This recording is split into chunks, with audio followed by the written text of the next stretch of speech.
Hello everyone, मैं Hemlata Kumpawar, assistant professor political science, SPC government college Ajmer. आज हम व्यवहारवाद के बारे में अध्ययन करेंगे। व्यवहारवाद के अंतर्गत हम व्यवहारवाद का अर्थ, परिभाषा, इसके उदय के कारण, इसकी क्या विशेषताएं हैं और किन आधारों पर इसकी आलोचना की जाती है के बारे में अध्ययन करेंगे। सर्वप्रथम हम इसके परिचय के बारे में अध्ययन करेंगे। इसमें हम देखते हैं कि व्यवहारवादी दृष्टिकोण को आधुनिक दृष्टिकोण भी कहा जाता है। व्यवहारवाद क्या होना चाहिए की अपेक्षा क्या है के अध्ययन पर बल देता है। यह व्यवहारवाद सामाजिक शोध की ऐसी पद्धति है जो समाज में रहने वाले मनुष्यों का वैज्ञानिक अध्ययन करती है, राजनीतिक व्यवहार का अध्ययन करती है और साथ ही यह अंतःअनुशासनात्मक अध्ययन पर भी बल देती है।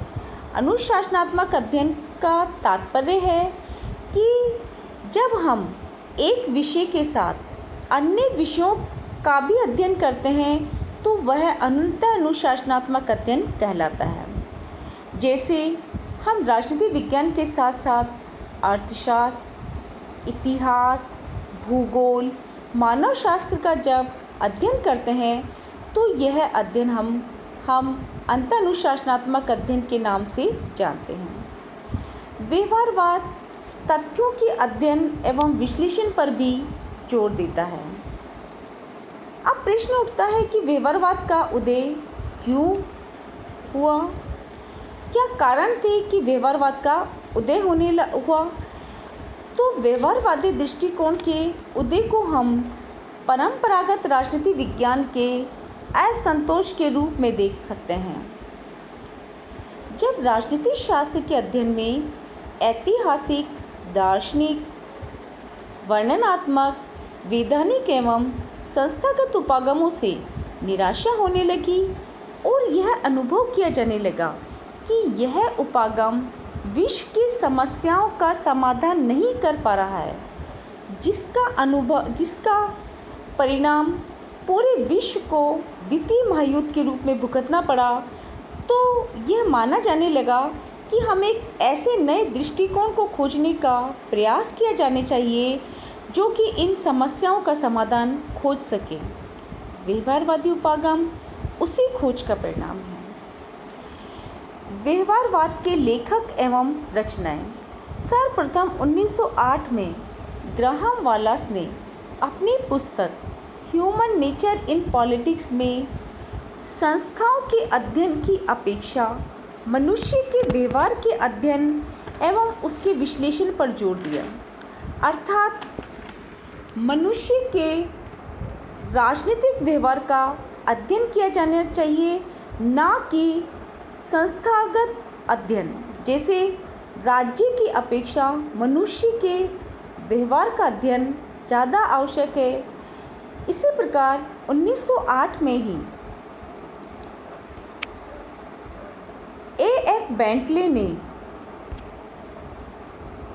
अपने असंतोष को अपनी पुस्तक द प्रोसेस ऑफ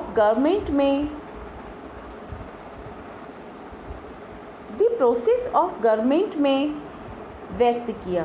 उन्होंने राजनीति विज्ञान को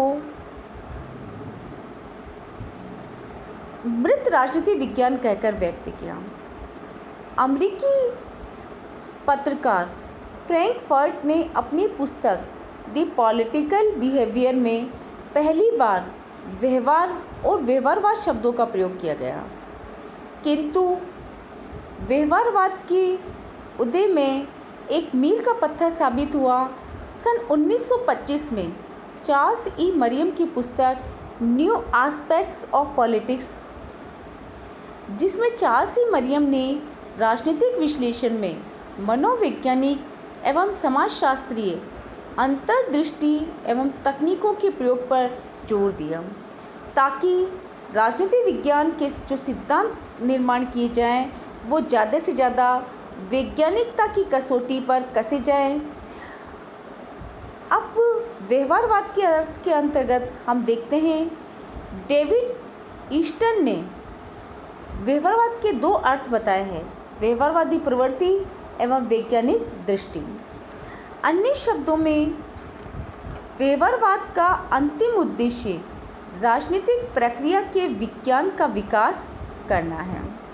इसी प्रकार ब्लेयर कोलासा का मत है कि व्यवहारवाद राजनीतिक संदर्भ में व्यक्ति समूहों के व्यवहार का अध्ययन करता है, अर्थात न केवल व्यक्ति के व्यवहार का बल्कि व्यक्तियों के समूह के व्यवहार का अध्ययन भी उपयोगी है।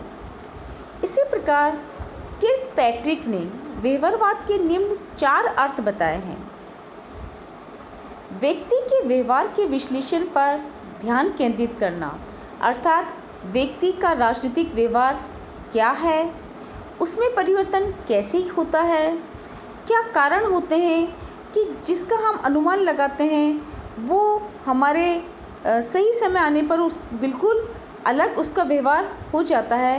इन सब का अध्ययन हम व्यवहारवाद के अंतर्गत करते हैं। इसी प्रकार राजनीतिक शास्त्र की अन्य समाज शास्त्रों के साथ एकता पर बल देता है, अर्थात यह अंतः अनुशासनात्मक अध्ययन पर बल देता है। इसी प्रकार यह सांख्यिकी अर्थात शुद्ध तकनीकों के अध्ययन पर बल देता है, ताकि सिद्धांत निर्माण वैज्ञानिकता की कसौटी पर कसे जा सकते हैं। यहाँ व्यवस्थाबद्ध एवं अनुभवजन्य सिद्धांत निर्माण से संबद्ध है। तो इस प्रकार व्यवहारवाद के बहुत सारे अर्थ हैं। धन्यवाद।